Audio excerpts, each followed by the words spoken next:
Thank you, Chanel. Welcome, everyone. Hi, I'm Chris Williams, and I'm here in the Applied Crafts Studios this evening.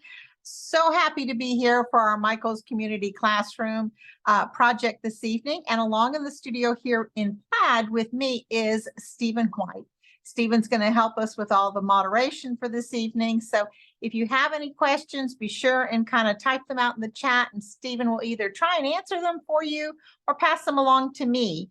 I'm going to silence my phone. I forgot to do that. Sorry about that. There we go. And I think we're ready to go ahead and start. So I was watching some of the names on our monitor here as you all were jumping in. I recognize so many of you. Thank you for tuning in. It's very humbling that there's so many people that registered for this class and that want to paint along with me this evening. If you've never painted with me before, we do have a lot to cover, and it is supposed to be a class in just about an hour. Although I tell you, mine always run a little bit over the hour, but we'll paint fast. And as Chanel told you, the class is being recorded. So if you feel like I'm painting too fast or teaching too fast for your skill level or your preference, be sure and just sit back, relax, watch the rest of the show, take notes, and know that this will be posted on the Michael's channel of YouTube by tomorrow, Chanel said. So you can then pick up where you left off and then finish painting along with me later at another time. This is what our project is for this evening. Love is in a potted plant. And you know, you always hear love is in the air. Well, it's not in the air tonight. It's in the potted plant. And that's what we're going to paint. So Chanel, I think we can go ahead and go overhead. And thank you for being here with us tonight. I want to tell you where my painting is so far, and yours should be to this point as well. We provided a pattern for you when you actually registered for this class and obtained your supply list. The pattern was there. You can print out the pattern. Matter of fact, when you print it out, let me get my printout here. It prints out into two separate sheets. Here is what you probably saw on the website, first side and second side. You can cut along the dotted lines and tape your pattern together, or you can do what I like to do, and I like to trace it out onto tracing paper. And then this is what I use as my pattern to transfer onto my surface. What I painted my original on was just an 8x10 canvas panel. You could be working with a canvas panel this evening, or an 8x10 stretched canvas in varying widths. Tonight I'm going to paint on another canvas panel. So I have that here, and I have my pattern transferred. If you are not familiar with transferring patterns, you simply lay your design over on top of the actual surface and you match up your edges. And then I use an artist tool called graphite paper. Graphite paper is a transfer paper. There is a business side, a good side, and a maybe not so good side. And always to test is to lay this down and make a mark. And you can see that I transferred. Usually the darker side of graphite paper is your transfer side. So what you're going to do, once you lay your pattern over your surface, you lift your pattern up, you lay the graphite paper, the good side or the business side, down towards your surface. I use a stylus. This is an artist tool. This is double-ended, so I've got two different size points on the ends here. You can also use a dead ballpoint pen, and you simply retrace over the pattern lines. And that's what you do to get the pattern attached or transferred onto your surface. So I'm going to set this aside. We don't need this anymore this evening. And I'm going to try and paint with both of these in camera view so you can kind of watch and follow along as we go. What I want us to do, if you are painting along with me this evening, is let's get some colors out on the palette that we're going to start with, which will be our container here. And I'm going to bring this up so that you can see this is my pattern that I have transferred onto my canvas here. And I'm going to begin getting out a few different colors. I'm working with the FolkArt multi-surface paints tonight. These are paints that are very rich and creamy in consistency, and these work well on canvas like we're doing tonight, on wood, on tin, on terracotta, on paper mache, fabric, glass, glaze, ceramics, a multitude of surfaces. This is Wicker White that I just put out onto the palette. I'm also going to put out a couple more colors. This color right here is a beautiful, beautiful, vibrant pink, and this is called bright pink. So I'm going to put out a bright pink, and if you don't have any bright pink, any color that's very bright and similar in this, it's a lighter value pink, but it's not like a baby pink. It's a little bit more medium value, maybe, and a very bright, vibrant pink. Another color I'm going to put out is magenta, and magenta is a little bit darker. So I'm going to use magenta. It's almost not quite a burgundy, but it's a deeper pink. And then I'm going to add one more color to the palette right now, and that is our apple red. We've used apple red several times here in Michael's classes, and the apple red is a good basic red. And so if we have any questions at this point about the colors, let me know or let Stephen know. Otherwise, we're going to go ahead and get started. I'm going to go ahead and use my 3/4 inch flat brush right now. This is my largest brush that was on the supply list, and I'm going to load that brush pretty much full, both sides of the brush, stroking into the puddle of wicker white. So I'm going to pull in some wicker white on both sides of that brush, and then I'm going to bring some of that over here to a clean spot on my palette, just bringing over some of that wicker white. Now, while I'm working with this brush and the white is on both sides of the brush, I'm also going to stroke into this bright pink. It's called bright pink. So I'm going to bring some bright pink over here to my wicker white and kind of blend that. I want a very soft value of our pink, and I'm going to add, I'm just brush mixing, and it's okay if I get some of the color into our white. I'm going to bring over more wicker white and just make this a beautiful, soft pink color. Okay. Chris, now what I'm going to do, I'm sorry, go ahead. How could somebody make magenta if they didn't have it? Magenta. Magenta, I would say you could, you're not going to have as vibrant or bright a color as I have on mine, but you could probably go into a burgundy. You could do burgundy, you could do true burgundy, you could do a berry wine. Yours will be a little bit deeper in color than what I have going on mine today, but I think that'll be okay because we're going to have some of those deeper burgundy colors here on our red too. So even if you used it on your pinks, I think you'll be all right. Gotcha. Thank you. Sure. Thank you, Stephen. Thank you for whoever asked that question. And in the meantime, the next time you go out shopping, make sure you pick up a bottle of magenta, because who knows, it might be in the next class. Let's go ahead and get the body of our little container here painted. And I did transfer the word love on there. I'm bringing mine up so you can see. And we probably will be able to still see through and still see the love pattern. You won't have to worry about tracing and transferring it again. Let me bring mine up so you can see. I can still see that love through mine. How do you make just the screen? Oh.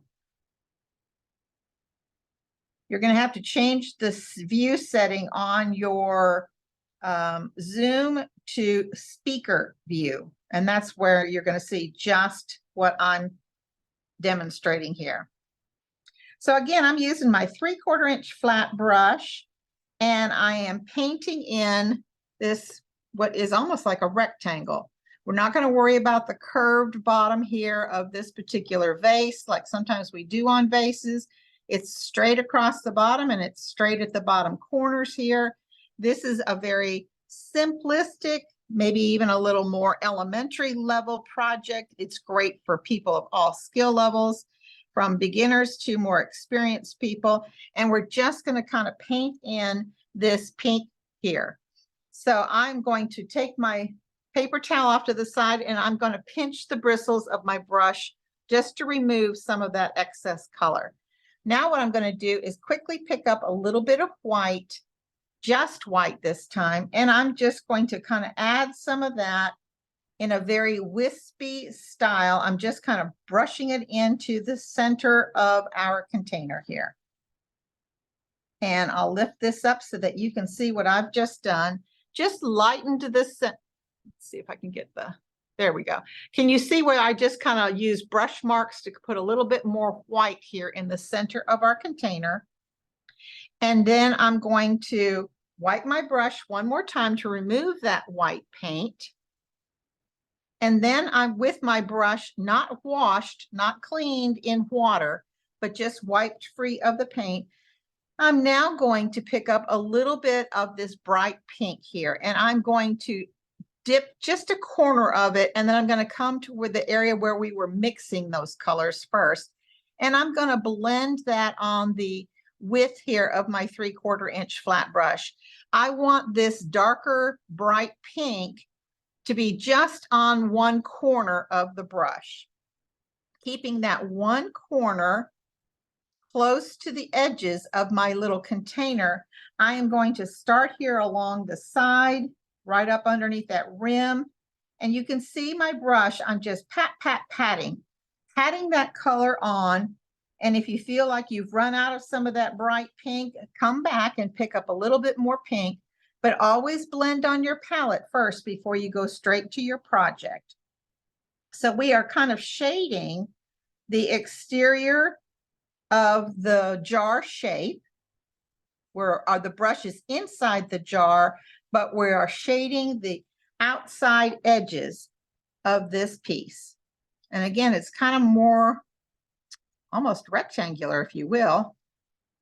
Always use that short, choppy little patty stroke, because that's going to help you blend those colors.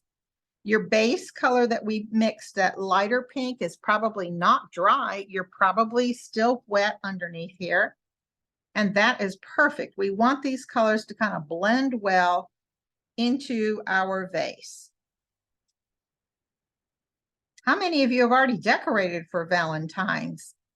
I know Valentine's is a nice season for decorating with hearts and flowers. We just put away all of our holiday decorations and put away all of our Christmas. Now it's time to start getting out the roses and the red tulips, maybe even some hearts, and really have fun decorating for Valentine's. So this project is going to be perfect for the decoration season. And I'm almost done with mine. I just kind of quickly did that short, choppy brush stroke. And then when I had mine all covered here, if you look at mine, you can see I kind of went a little bit deeper in my corners. And I even did some up here in this corner where on my sample I did not, but it doesn't matter. It's just a matter of what your preference is. I kind of darkened those areas. And while I still have this in my brush, still have the first mixture in my brush and this hot pink mixture blending on the palette, let's do a little bit of this rim. And so on the rim, what I did was I did darker on the outside edges, and it's a very short width here to kind of stroke across. And I did the bright pink darkest on the two outside edges, and then did the short little choppy strokes, stroking in towards the center of our vase. Now this is going to get some more shading, so don't worry about it, but let's just get that much on at this point. And then I'm going to go ahead and clean my brush because we're going to switch colors completely. While this is drying, before we add any more color to this, I want to go ahead and get our background on. And that background here, this beautiful soft color, is all done with our Wicker White and our Patina. So I'm going to clean out the pinks of my brush and dry the brush. And then we're going to set that aside so that I can now go ahead and get a few more colors out onto my palette. I am using the color Patina. Patina is a very, very pale, like aqua color. If you don't have Patina, you could take aqua and mix some white with it, or you can use another beautiful color called Ocean View. Ocean View is another nice color that is very similar. It's a little bit lighter in value, but it's similar to this. And what I'm going to do is take that cleaned 3/4 inch flat brush. I'm going to load it again with my white. And if I get close to where I have maybe perhaps a little bit of that bright pink mixed in here, I'm not worried about it. It's just going to get some white paint on here. Then I'm going to stroke just a little bit into my Patina. And I am going to paint the entire canvas in what we call a slip slap technique.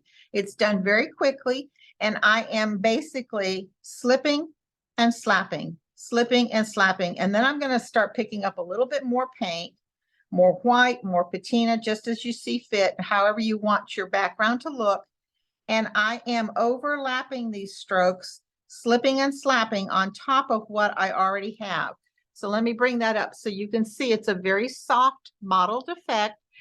And as we paint this onto our surface, I'm going to pick up a little bit more. And I'm going to go ahead and on top of the bottom section here where we have our little checkerboard, I'm going to still be able to see that checkerboard pattern through the wet paint. So very quickly, use your largest brush, your 3/4 inch flat brush. For those of you that are painting along with me, I want you to go ahead and get this slip slapped background on. Again, the colors I'm using are white and patina. And you could put as much patina in there or leave it more white and just have a very light amount of patina to kind of give you a very light background. And that brush is swishing back and forth. It's what we call a slip slap technique. You're slipping and you're slapping, overlapping those strokes. And that's what kind of gives you that texture and that mottled background. Any more questions at this time, Stephen? I think we're good. Okay, thank you.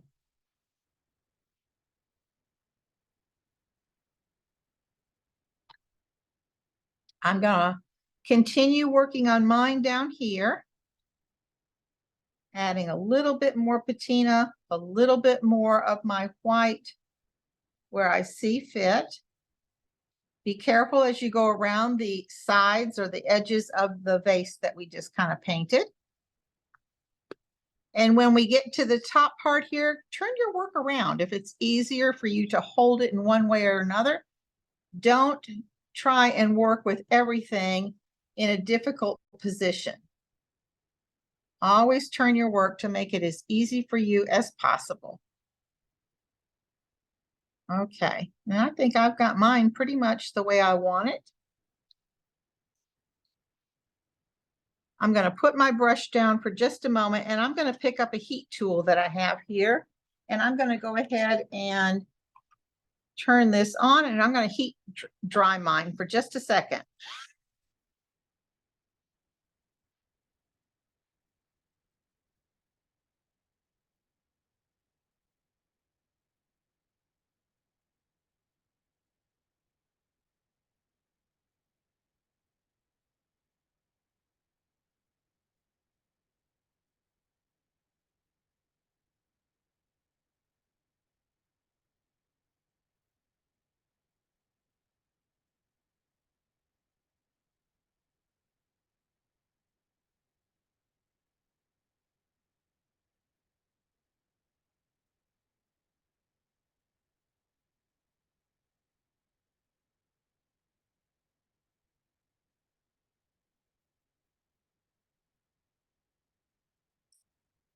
All righty then. Mine is not 100% dry, but it's dry enough that I can move on. My vase is dry, so I can use my hand here to hold my painting at this point. We will do more to the vase, but before we do, I want to get the color based in for all of our little heart-shaped flowers here that we have in the container. So I'm going to go ahead and that 3/4 inch flat brush that I was using, I'm going to clean it out. And so that it will be ready for me the next step. I am going to drop down to a number 12 flat brush to be able to paint in our hearts. Now, I did not label the colors on the pattern, so you can do as I have it here or change up your direction of your colors. On mine, I have 1, 2, 3 of the bright pink hearts, and I have 1, 2, 3, 4 of our apple red hearts. So you can follow mine as an example, or you can do your own thing. But the next thing we'll do with our number 12 flat brush is we're going to use the bright pink for our pink hearts, apple red for our red hearts, and we're simply just going to get those base coated in. And when I load my brush, I always stroke into the puddle rather than like going in and scooping up amount of paint. And what we're going to do, and I'm going to show you, I can still see my pattern even though I have the white and the patina on my background. And you probably still can see your pattern as well too. Now, if you wanted to paint this another time and maybe you didn't want to have to worry about trying to see your design, maybe you want to go ahead and paint all of the background first, then transfer your pattern on. That might be easier for you, but I like doing it this way because I know I can still see my pattern lines. So I'm using that flat brush and making the hearts pink right now. I'm using my bright pink on my number 12 flat brush. And I'm just going to paint in each of my pink hearts. Those of you that are painting along with me, you can be doing the exact same thing. And these are really kind of folk arty shaped hearts. So if by chance, as you are painting, you're not able to follow the exact line of the heart, no worries. As I said, these are kind of folk arty in shape, so you can kind of change the shape or the direction of your heart too. There is an opportunity here to make a little design change for you. No need to worry about making a mistake. There are no mistakes on this painting at all. I hope you all are having a good time, those of you that are painting along with me. This might be your first piece of Valentine art to display in your home. Maybe it will be in addition to some things that you've already displayed in your home. While I still have this bright pink in my brush and I have already base coated all three of my hearts, I am going quickly to put a second coat on directly on top. I want that bright pink to be a little bit more bright in color, a little bit more opaque in the pink color. Then I'm going to take that brush, same brush, and I'm going to use it for my apple red. So I am pinching that color out onto my paper towel here, and I'm going to use the same brush without getting it wet, without cleaning it. And I am going to load it with our apple red and then paint the balance of my little heart-shaped flowers. Apple red is such a beautiful color. We use it quite a bit in our decorative painting. It's a bright Christmassy red color, and I just love it. So we're going to do red hearts. And I am going to do a big one up here that's kind of falling off of the edge of the canvas.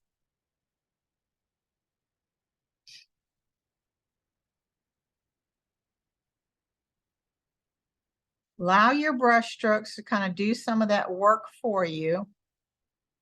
And if you are watching tonight, let me just share with you something that I do. It might be a pro tip for you. When you are painting details like this, sometimes it's easier to hold your brush back on the handle rather than trying to hold it real up close and tight like you do a pen or pencil, where your fingers are right at the tip of the ferrule or at the end of the wood shaft of the brush. Hold your brush further back. Not only are you going to find that you have a little bit more loose control, it's going to be a little bit easier. You'll find that your brush strokes go a little bit smoother, and you'll be much, much more at ease in painting if you use this more loose painterly style. I'm on my fourth red heart right now. And then we'll go back over them a second time and give your red hearts just a little bit more love, a little bit more color. I'm going to bring this one out a little bit bigger. There we go. So right now I have 2 coats on all of my pink hearts, and I'm just starting to go retrace over my red hearts and get a little bit more red on the red hearts. So I put 2 coats on the pink, and now I'm doing 2 coats on the red. If you find that your paint hasn't dried fast enough for you, take a moment to stop and use your heat tool and dry them maybe before you put your second coat on. here in the studio, mine has dried well enough that I can go ahead and put a second coat on.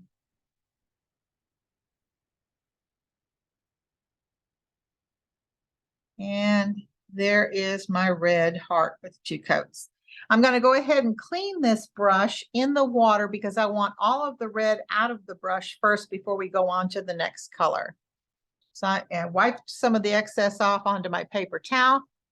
And then I am going to clean that brush and blot it and dry it well on my paper towel.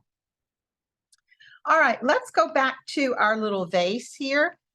And I'm going to use the 3/4 inch flat brush. I'm going to have a little bit of moisture in that brush. So I'm dipping it into some water, just a tiny bit of water. And then I'm going to blot on my paper towel. What I want to do is work on these corners a little bit more. And like this one, I left white. So these 3 corners here, and I'm going to dip into my bright pink. I'm going to blend on that palette so that I have just the bright pink on the corner of my brush and no paint on the opposite corner of my brush. And I am going to simply kind of scoot that along on the corners of our vase and really just kind of deepening in this like L bracket here on the bottom corner. So I'm kind of going across the whole corner, but a little bit more bright pink in the corner. I'm going to bring that up so you can see how much darker that one is than our original one. Do the same thing up here, a little bit more bright pink, and just patting little strokes, patting that on so that we deepen that corner and allow it to go. I'm going to do the same thing on this bottom corner here.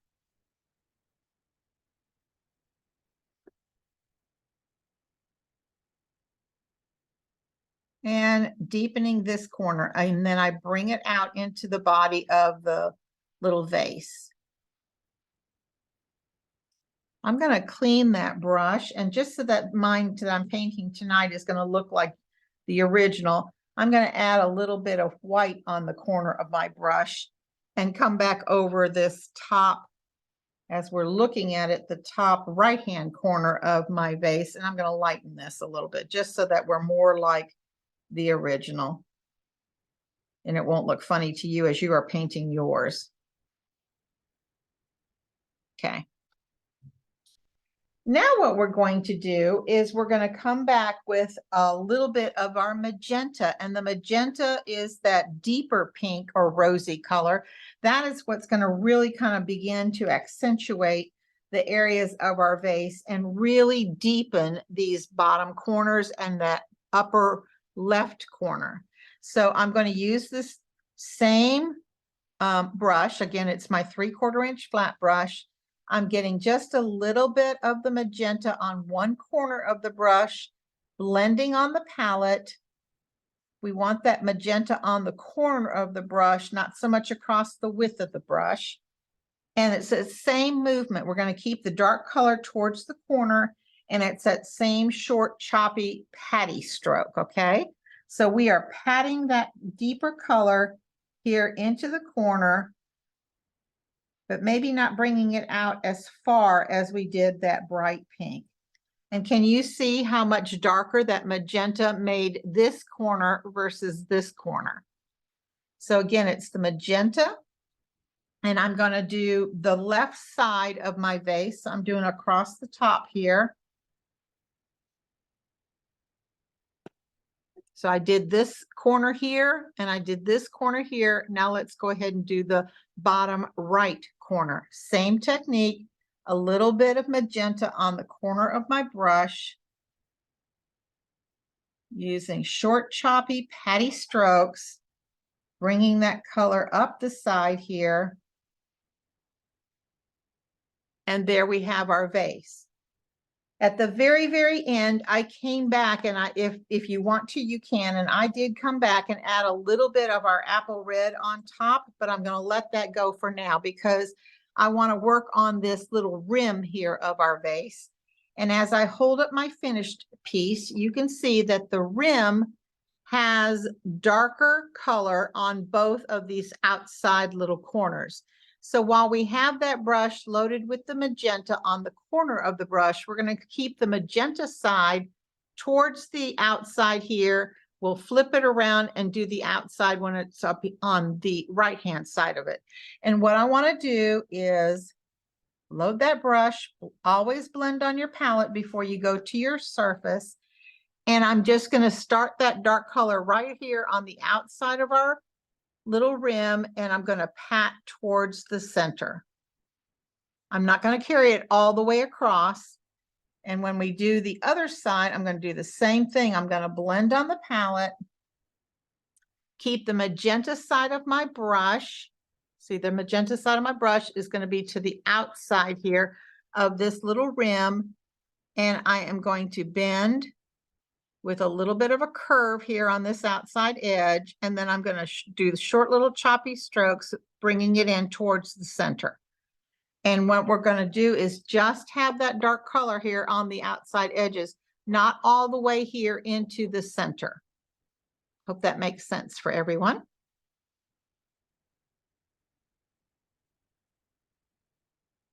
So I'm going to just go over mine a little bit more and get mine a little bit more intense.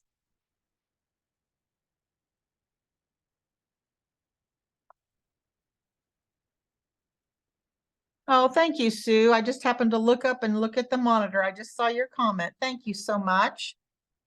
I love being here in Michael's community classroom. It's always fun for me as well. All right, let's continue on without cleaning this brush. It is loaded with the magenta on one corner of my flat brush. I've blended on my palette. Can you see that my brush, I've kind of blended hard, so it's now, there we go. My brush has got a nice chisel edge. Chisel edge means all these little bristles are all together. I don't have anything flaring out, and it's nice and smooth and even. With this chisel edge, what I'm going to do is I'm just going to come along. I'm going to try and point it out to show you what I'm doing. I'm going to start at this edge on the bottom of this little rim area, and I'm just going to do a little bit of like line shading almost, if you can kind of think about that. From the left side going towards the right. If you're left-handed, you might want to try from the right side going towards the left. It's just to help you.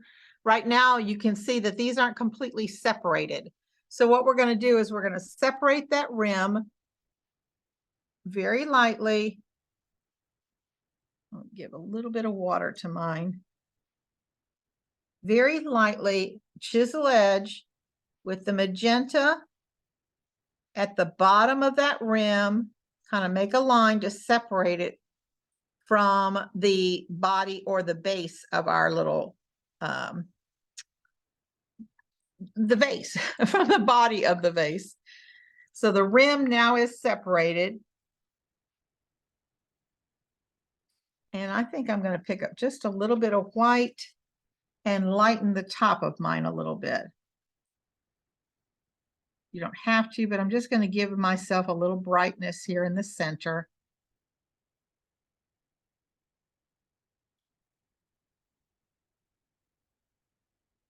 There we go. Now, I think what I'd like to do is move on to our hearts, and we'll get some shadowing done on our hearts. So we're going to move back down to that number 12 brush. So I'm going to clean this out for a moment and let this sit here on the side. That was our 3/4 I'm cleaning. I'm going to go back to the number 12. And when we look at these 3 pink hearts, I have shaded half of the heart and the other half is highlighted. Same thing with our red ones too, but we're going to look at the pink ones first right now. So let's go ahead and start on this heart right here, on the one that's furthest left. And if you can see here, almost like a V shape here at the bottom of the heart, mostly on the left-hand side of the heart, and then towards the bottom, and then a little bit up towards the top. It's a little bit darker in color. And then we have it lighter in color in the top right hump of the heart. So let's concentrate on the shading first. So we're going to load our brush with the local color or the base color, which is right now our bright pink. So I'm loading the full flat brush all the way on the full flat with our local color, our bright pink. Then our shading color here is going to be our magenta. So I'm going to side load or dip a corner into the magenta. So I'm going to end up with a number 12 flat brush loaded with the base color, our bright pink, and then we are shading with our magenta, our darker pink. And we are going to use those short, choppy little strokes again, starting here on the base of this heart, and we're going to chop, chop, chop, short, choppy strokes, come down to shade the left side of that heart, all the way down to the point. Then we'll do the same thing coming up a little bit on the right-hand side of the heart. So again, starting on the chisel edge, and we're going to shade going up the heart just a little bit. Add more magenta if you want a little bit darker shadowing or shading. And there is one heart that is already painted with the bright pink and then shaded with the magenta. I'm going to go over it one more time just so you can watch and go up maybe about 3/4 of the way on the other side. Our middle pink flower here is mostly dark on, again, on the left side, but we will come back up that side, maybe about halfway up with the shading color. So again, it's our base color, our bright pink, side loading or tipping a corner into your magenta, blending on your palette, and then start up here in maybe the hump area on the left-hand side of this middle pink heart. Boy, that was lots of adjectives for you. And I am using short, choppy strokes, patting that color on just to get the shading on the left-hand side of our little heart flower. When I come down to the points, I do stand it up a little bit on the chisel edge, and I drag and exaggerate that point a little bit more, going down into the stem work. So again, that's the magenta here on the left side of our heart flower, and then we're going to take it from the bottom chisel edge up and go up maybe about halfway on the right side.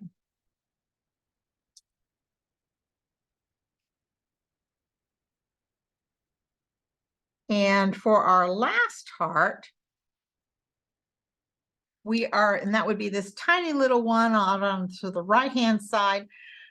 We're going to almost reverse this heart. So let me bring this up close so you can see. Instead of working our darkest part on the left side of the heart, we're going to do it on the bottom side of this heart. So it'll be the right side is going to be darker.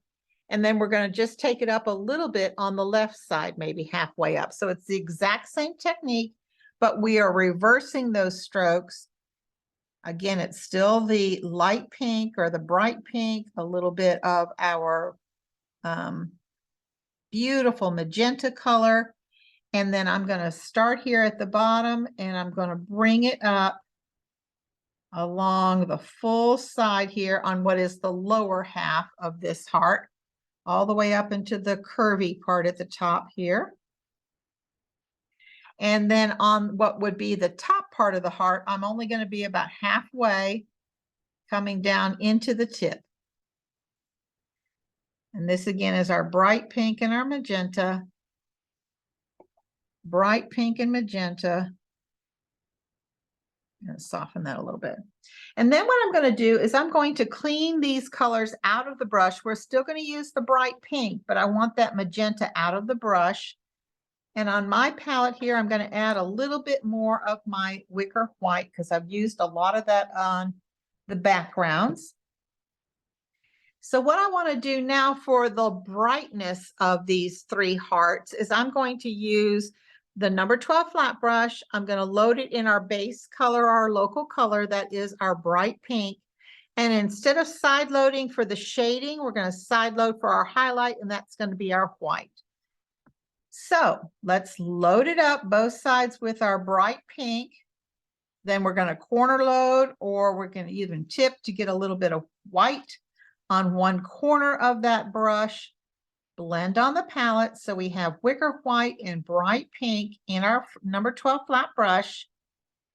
And the white side of our brush, which is now really a pale pink side because it's been blending well with this bright pink, is what's going to be for the highlights. So on our highlights, it's just really going to be the top little hump on this, our most furthest left heart flower, the one that's going off the corner here. It's just going to be on the right half of that, just across the top. And that's all the highlight we're going to get. On the middle flower, it's the same thing. It's on the right side of the heart and just across that top hump. So we're using short little choppy strokes to kind of pat that and give us a highlight there on this little part of the flower, the heart flower.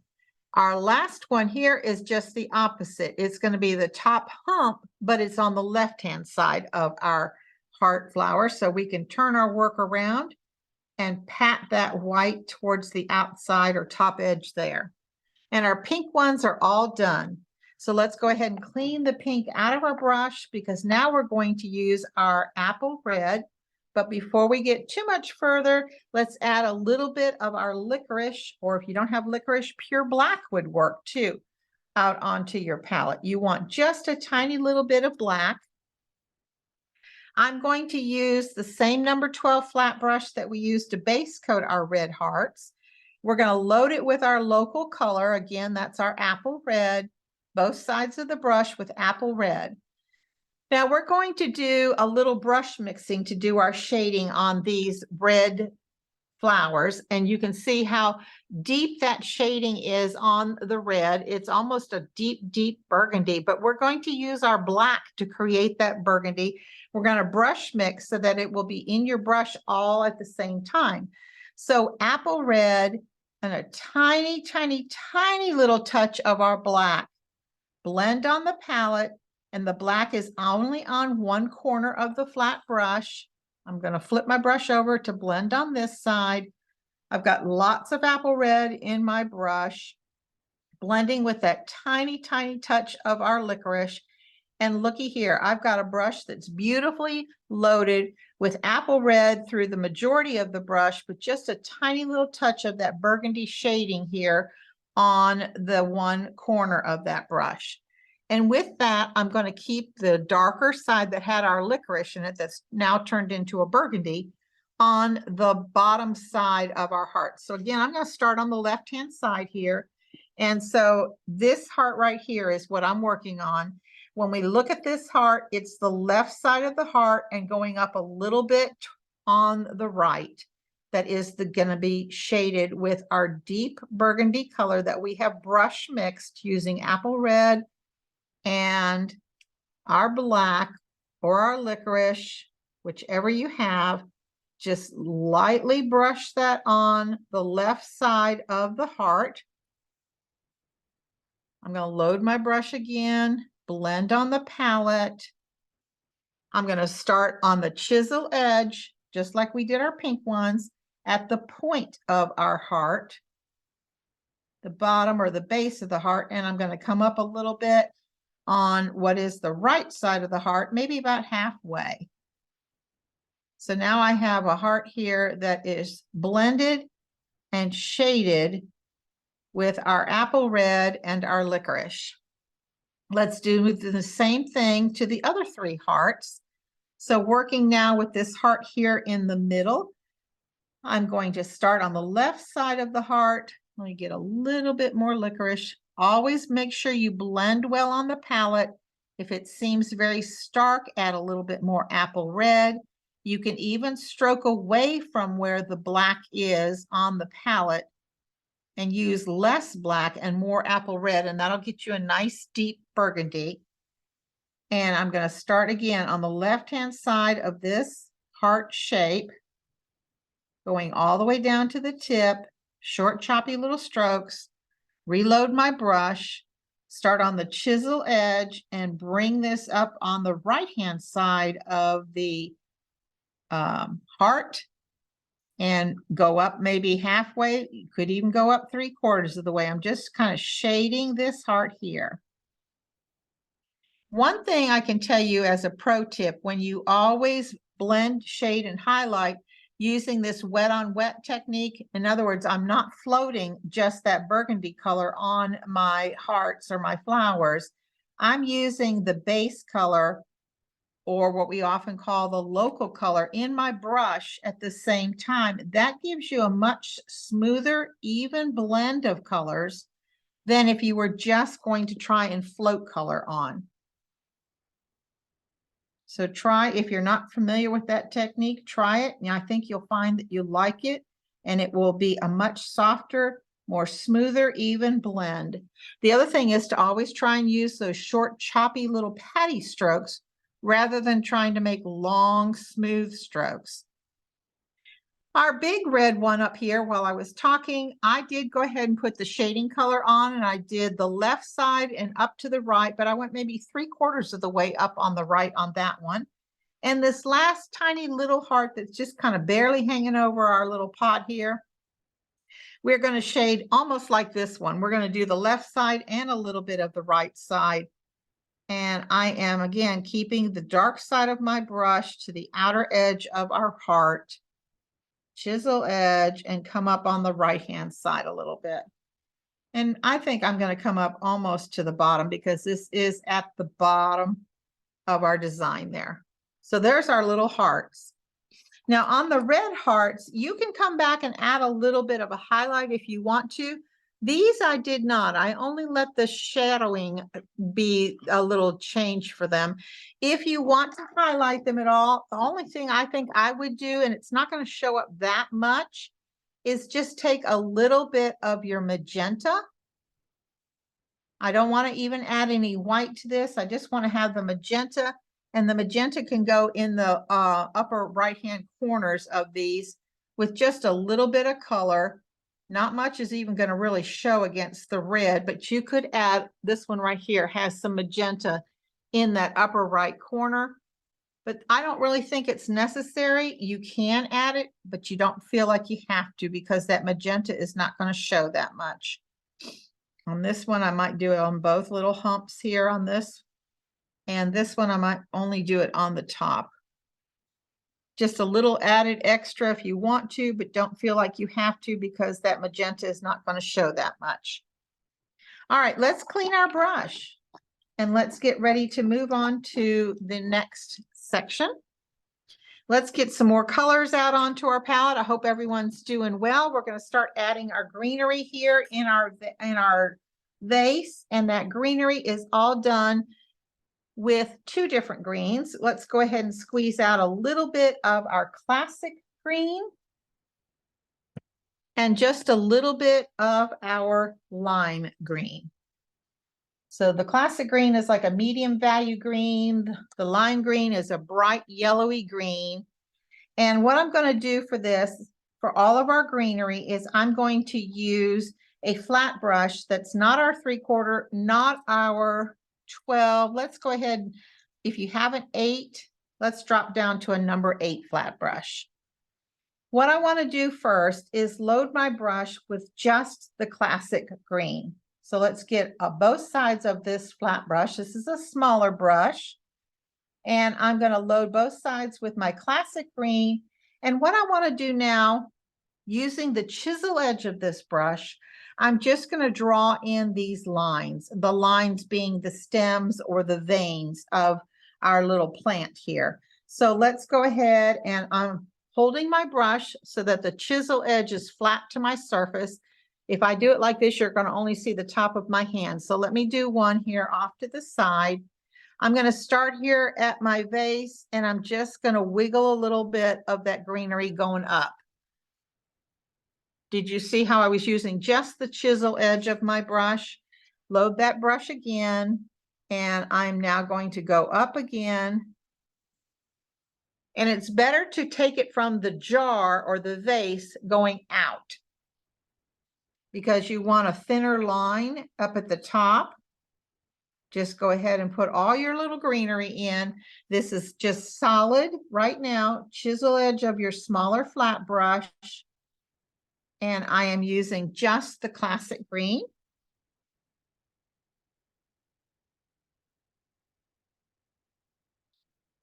And let's see.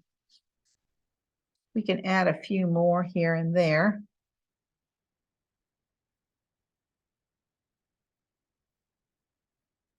If you want to spill a couple over onto your vase, you can do that as well.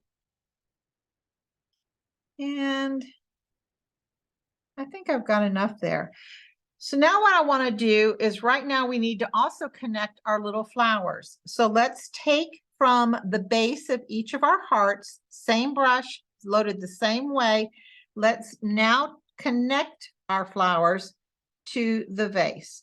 So use your chisel edge of the flat brush, touch right where the end of the heart stopped, the tail of the heart, and light pressure on that chisel edge of the brush. Carefully bring the stems down to our little vase. And when you get down here, it's okay when they start filling in over on top of each other. Light pressure. Don't be nervous and hold your brush further back. Remember, you're going to get a more loose painterly effect by holding your brush towards the back of the handle. And I think I'm good right now. So once we have all the greenery and the stem work in, while we still have the classic green in our brush, full flat of this smaller number 8 flat brush, I'm now going to stroke into our lighter green, that beautiful yellowy green. And I'm kind of brush mixing a little bit of the classic green and the lime green to create this free form kind of whimsy style greenery. We are going to hold the brush not flat on our surface. We're going to turn that brush so that the chisel edge is now running vertical. So in other words, I'm going to be able to dip a corner down onto my surface, and a corner of the brush is going to touch before. Here's the flat of the brush. The flat's not touching. I'm going to turn it upright and the corner is going to touch. And when I touch down on the corner, can you see how it kind of, when I mush it, it kind of mushes out and sprays out? Well, that's exactly what we're going to do. We are going to load that brush with both greens. We're going to put the corner down first, put a little pressure on there, pull, lift, corner, pull, lift, corner, pull, lift, corner, pull, lift. And it doesn't matter that each one turned out a little bit different. They'll be different because you loaded your brush with the different greens. They'll be different when you actually push down. I'm going to start out on the tip of one of these stems. Let's do this one right here because this is real obvious for you. If you want to watch me, I'm putting the corner of my brush down, pulling, lifting, corner down, pull, lift, corner down, pull, lift. And you're going to make pairs of leaves all the way down your stem. When you feel like you're starting to run out of paint, stop and reload both greens and continue down the rest of the stem. Now, it's okay if they touch the stem, but it's also okay if they don't completely touch the stem, because this is just a little bit of whimsy. Maybe it's some kind of a greenery fern. And so what I'm going to do is do that on every single one of these little stems. So it goes very quickly. Once you get the hang of it, you're touching, pressing, touching, pressing, touching, pressing. These pairs of leaves can be exactly opposite of one another, or they can be offset so that you could have one at the top and one not directly next to or its neighbor across from it. So in other words, if they were the same, they would be like this, exact pairs going down the stem.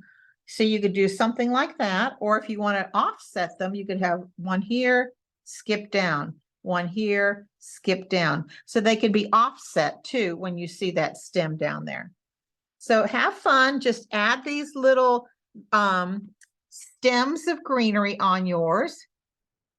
If you have some greenery stems going over on top of your vase here, a couple that overflowed, if you will, don't forget to do those on top. Some of these will have more of your lime green in the brush. Some might be a little bit darker. They might have more of your classic green. when you get down into where all the stems are kind of getting mumble jumbled, if you will, they're all kind of connecting one another in towards the base of our vase here. It's okay, let them overlap. I hope you all are enjoying this. This is something that I think people all skill levels can paint. And even if you are a very experienced painter, maybe you'll learn something new a little bit along the way. I always like to teach to beginners, but I love it when I have someone in the class that's maybe a little bit more experienced and they kind of bring to the plate a little different look or value, maybe a little bit of a different design. Okay, I'm going to add just a little bit more darkness here where it meets here in the middle of mine. Now, I did not put any stems on the, I didn't put any leaves, I should say, on the stems that are bringing our flowers in. I left them greenless or I should say leafless. So if you want to, you can always come back and put a couple leaves here as an example. Here's a big long stem. If you don't like that, put a couple more little leaves on there. I just left mine free and void of any extra stems. And I'm going to clean the green out of my brush because we're going to go back to do the letters on our love. And they're done with your liner brush. And I am going to simply use a little bit of moisture in my brush. We are going to use the magenta, and I'm pulling magenta out using a little bit of moisture from my liner brush, thinning it down just a little bit so that the paint will flow easier on my liner brush, and therefore it will flow easier on your liner brush as well. I'll make sure I have excess water out of that brush. And all you're going to do now is just simply paint in the shape of the letters. We'll come back and shade them a little bit, but these are all just solid magenta. And I say use your liner brush right now because some areas of our letters are thicker than others. Rather than trying to use a very small little flat brush, I think you'll find it easier to do this all with your liner brush. And we're just going to paint in each letter and use the long smooth strokes once you kind of get the pattern going. Make sure you kind of get nice straight edges. I can still see my line through my vase colors, the white and the bright pink. If by chance you cannot see yours, then take a moment because it's probably dry by now. Go ahead and retransfer those design lines. This is the liner brush. I have thinned down a little bit of my magenta, and I am painting in the love.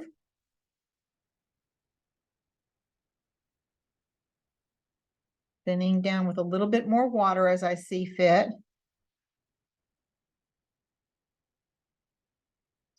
When you use a liner brush, it's best to have your paint thinned a little bit so that it is able to flow from your brush. Another pro tip is to always keep your brush so that the handle end of your brush is facing the ceiling.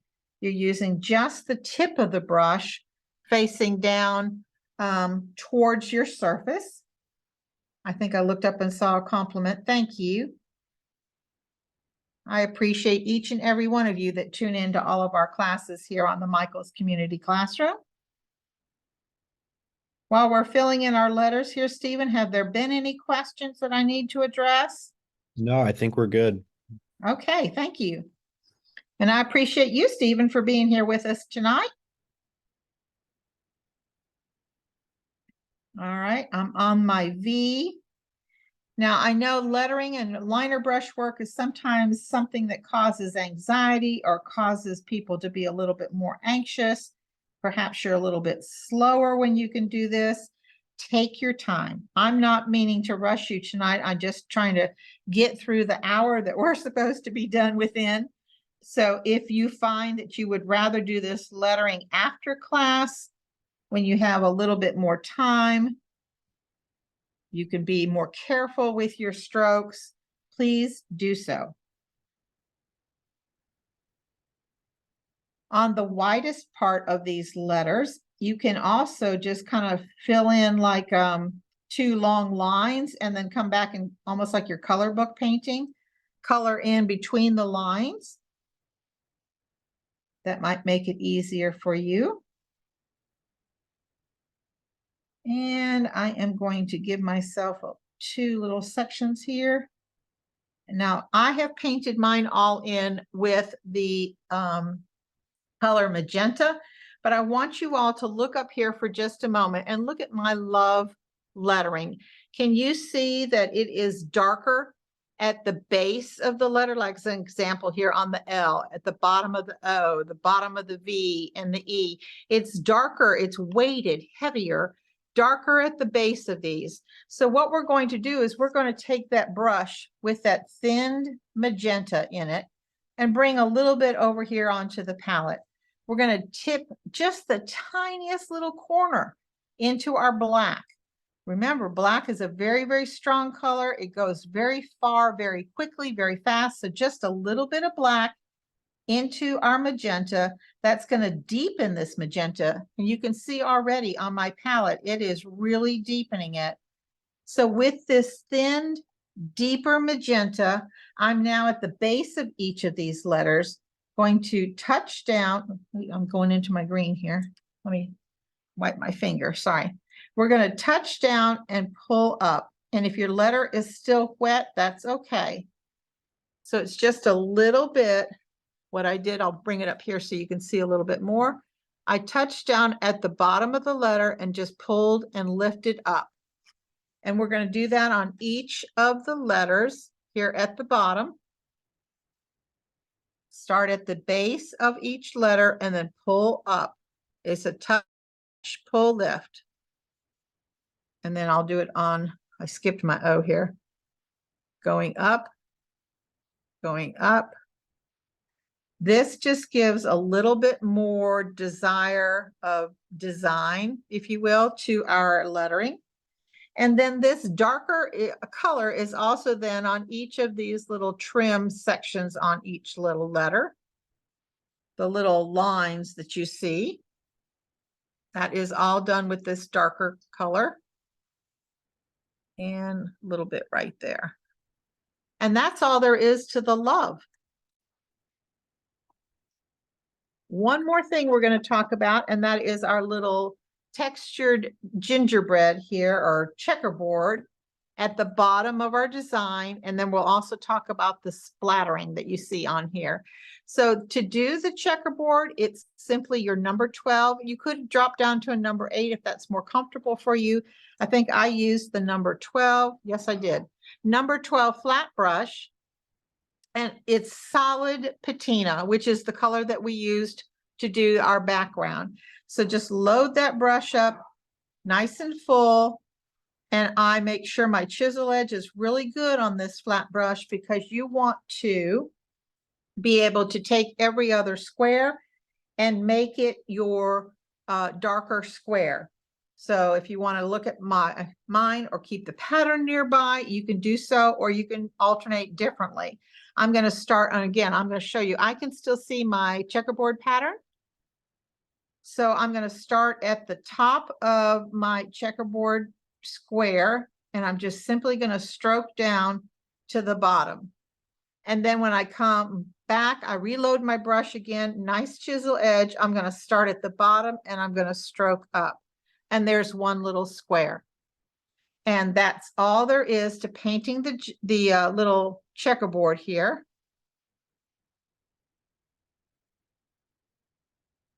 So let's do another one. And sometimes I will tell you, if it helps you to make sure that you don't skip a square, go through and maybe put a little dot.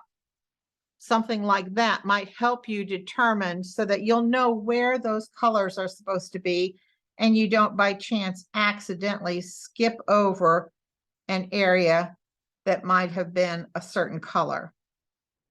The nice chisel edge of your brush is going to give you these nice straight lines. And if you want to do a couple at a time like I just did, I did those 3, go all in one direction with those 3, then come back and do the opposite direction. Again, 3 strokes at a time or 3 squares at a time. So that's all we have to do. So let's just quickly get that on. And then I'm going to show you how you can neaten up a checkerboard if by chance yours is a little uneven.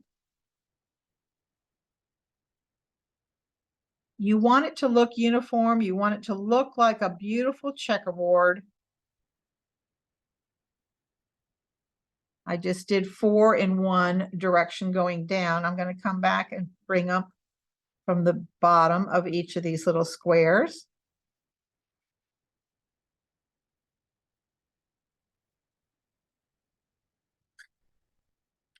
And I've got a few more yet to do.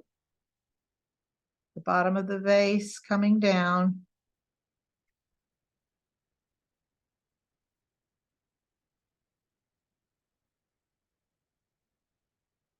Always make sure you have a fresh load of paint in your brush. And I think I've got 2 more squares. I'll hit them from the bottom. And then I can show you the neat, really professional tip to make your checkerboard look bright and even. You want it to look very smooth and professional. And this next little tip is going to help you do just that. So I'm going to put this brush aside. I'm going to now use my liner brush. I'm going to thin down some of our color that we've been working with, which is our patina. Again, when you use a liner brush, always use some water to thin that paint down, let it become a little bit more fluid. You want it to flow beautifully and nicely from your brush. So I'm really making sure I've got it nice and fluid. I'm going to touch my paper towel, load it up again. I want to make sure my brush flows well from my liner brush. You can even test on your palette like I just did. Now, what we're going to do is we are going to even up our checkerboard. So if, let's say, as you are painting your checkerboard and you painted each of those squares, let's just say, as an example, this corner, our 3rd square over, I'm talking about here, my bottom right-hand corner should have met my upper left-hand corner of the one diagonally down from it.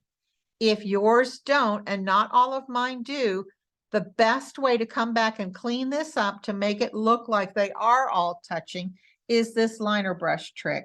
And that is to stay right on the line, basically, and run the line across. And you are going to find that you're going to get a nice, even application of color that's going to connect all of your squares. And I would just do a couple of squares at a time. This is using just the tip of your liner brush. And I want you to take a look here and see these that I put the liner brush horizontally here versus these over here that don't. Look how much more professional that looks already. Once you go across the whole thing horizontally, come back and do the same thing vertically. And I'll do a couple here just to show you. It just finishes off a checkerboard, gives you much more of a professional look. There we go. Let me do 2 more on this side here, and then you'll see what I'm talking about.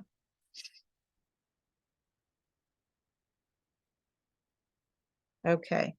And let me go ahead and do 1 more horizontal across the top here because you will want some up here as well.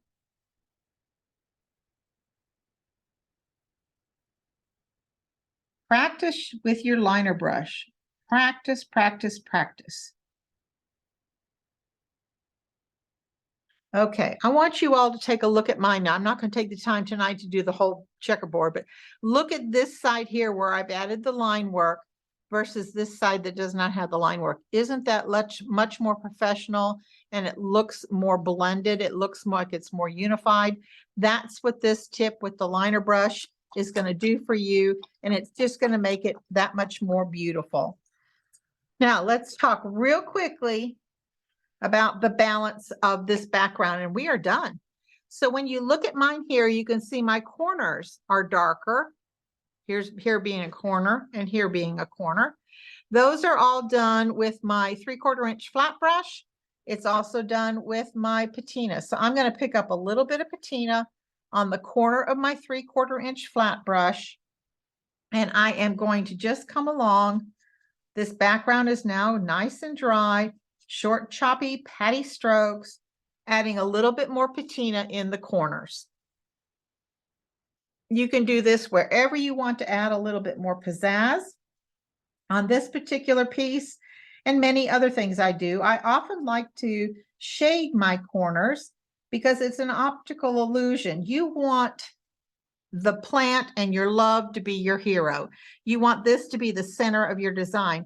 When you darken corners, it draws the attention in towards the center. It draws the attention in towards your design. And that's what we want to showcase and show off today. So why not, right?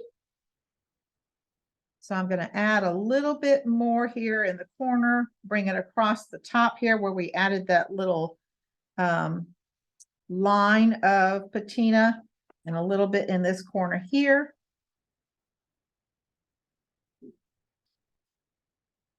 As I'm looking at this, I see this bottom square should have been the patina as well. Let's fill that in. There we go. And so now I've darkened my corners. If you want them a little bit darker, let them dry, let them set up a minute, use your heat tool, quickly dry them if you want, and then come back and just lightly pat on a little bit more color. Using the larger brush, you can bring that color from this corner all the way into the center a little bit more. Just simply keep that brush almost horizontal to your surface and pat away, and that's going to give you a nice little darkness here on your corners. The last thing I did was I did something we call fly specking. Every artist should have a used toothbrush in your arsenal of brushes. And all these little splatters of paint were all done with our patina and our toothbrush.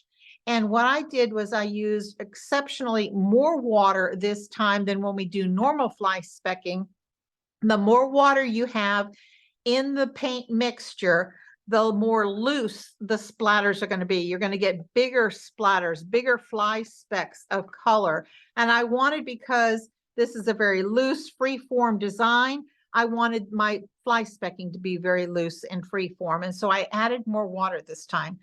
If you fly speck with less water, it makes a much more finer fly speck or finer splatter dot. And it's not going to be as loose. It's more rigid, more confined. So let's go ahead and use a little bit of water. And you can see I've got some water puddling here. Maybe you can't see. I've got water puddling on my palette. I'm going to dip my toothbrush into our patina and bring it over to the side here, bring a little bit more paint. And one thing I always tell beginners, when you are fly specking, it's always, always, always a good idea to have a paper towel here nearby and to, thank you, Barbara, and have a test run, if you will, before you go directly to your surface. You can see how fluid this is here. It's very, very thin, very watery. And I'm going to use my forefinger here to run across the bristles of my brush. Or maybe you can't see it on the paper towel. Let me go on the actual palette here. Maybe this will be better for you. Can you see I've got big splatters, and I can direct where I want these splatters to go. Let me bring that up. I've got splatters that are very juicy, if you will. Juicy splatters is what we want. So I'm going to, and if it helps, put a paper towel down, or if you have a big wax paper palette down, use this to splatter against and splatter along the edges. It's okay if some of this gets onto your Valentine flowers. It's okay if some of it gets on the vase or on the checkerboard. Just splatter to your heart's content. It's very juicy, very loose, more fluid in the splatters. And folks, I signed my name. I know everyone always wants to know, where did we sign our names? So I'm going to show you on mine. Sorry, I'm cleaning the paint off my fingers. I signed the name on mine going right up the side here. Chris Meyer Williams is how I signed my name, and I just used one of the greens, probably the classic green, and I used my liner brush because that's how I always sign my name. But I signed it right up going up the side there. So I hope you all had a good time. Any last minute questions, Stephen? Nope, all good. Okay. Well, I think we can go front on then, and I'll just say thank you for everyone for attending our Love is in a Potted Plant. I invite each and every one of you to please follow the Michael's channel tomorrow if you want to watch the replay of this, if you didn't get a chance to paint along tonight or you want to finish your painting. Chanel said it'll be posted sometime tomorrow at Michael's channel on YouTube. Also, I want to tell you that Plaid has a fabulous Learn to Paint community. If you're not yet already familiar, Let's Paint with Plaid is on Facebook. It's a great Learn to Paint community. So many classes. We teach every Tuesday and Thursday at noon Eastern Standard Time, and we have lots and lots of free tips and painting techniques. I get to teach there quite often along with Andy Jones. It's great. I want to invite each and every one of you to join our Let's Paint with Plaid community. And until next time, everyone, come on, everybody, let's paint.